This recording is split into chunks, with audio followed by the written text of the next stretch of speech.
How do you balance that, the desire for progress at the same time of not degrading the values and that community spirit? Indeed, it's complex. So you mentioned the many, many stakeholders. I didn't even talk about the private sector who have a lot of interests in the land. So there are many complexities and various stakeholders that you need to balance.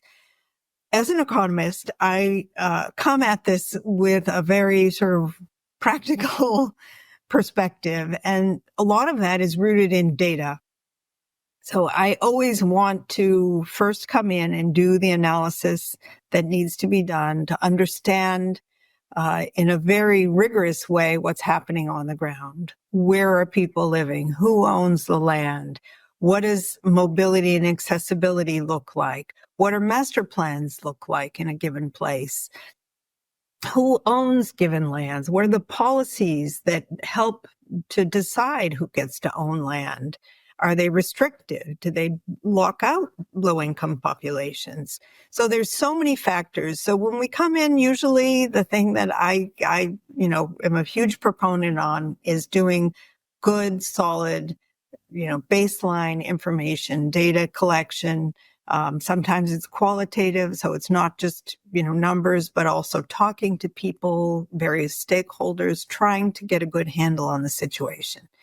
And then, you can go to have outputs that are addressed to the various needs for various populations. You can go back to them. It's a very important step to go back with the findings and start to build a case on what needs to happen.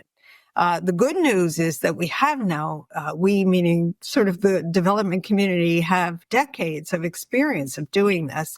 And there's quite a bit of evidence on what works and what doesn't through impact evaluations and other kinds of studies. So I think the technical solutions are pretty clear. When it comes to the softer side around politics and specifics related to various societies, that becomes much more complex. And again, it's a lot of consultation and back and forth. It's not an easy process. So within this, you're talking about these hard factors and these soft factors, and you're talking about being able to share best practice within your organization, and I'd imagine probably with the broader development community.